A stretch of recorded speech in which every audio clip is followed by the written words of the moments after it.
Good morning, this is Marcus Brown bringing you today's market update. We start with the news that leading figures within some of the UK's largest financial watchdogs stated last night that they would not loosen red tape placed on the banking sector.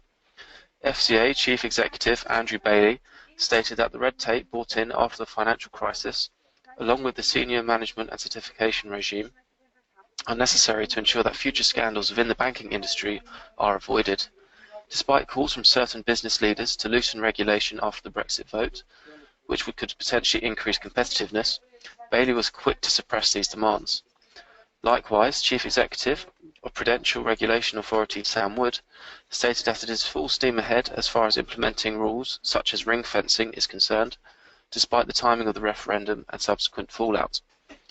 In other banking news, EU banks are to be given time to adjust to the new capital rules soon to be implemented. The Basel Committee of Global Banking Regulators published their final standards for capital requirements aimed at covering market-related risks in trading books. The EU will look to propose new rule changes in line with the Basel Committee next month, aimed at making sure that banks hold enough of a capital cushion against risky lending on their trading books. Lloyds announced yesterday that its profits experienced a significant decline during the third quarter of this year, and that it has also set aside £1 billion for PPI complaints.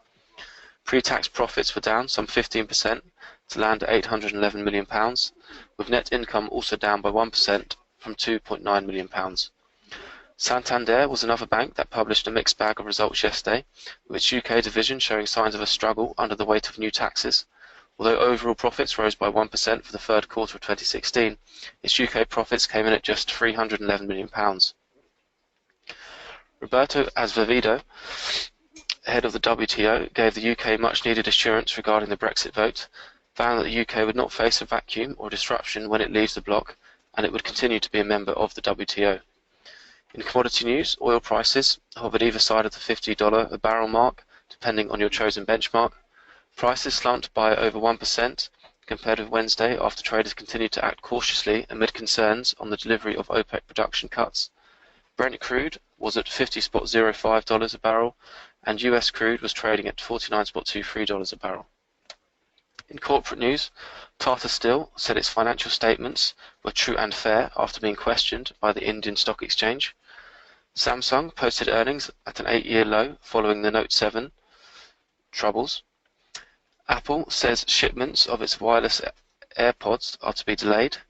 Car manufacturer Tesla is set to release its first mass-market car next year, the Model 3 sedan, with the company announcing its first quarterly profits in 3 years. In upcoming data, 9 AM Italian consumer confidence data for October is released. Also at 9 AM, European money supply and private loans figures are revealed. At 9:30, UK third quarter GDP is announced. Also at 9:30, UK Index of Services August data is uncovered. And at 1:30 PM, US jobs figures for October are released. Thank you for listening.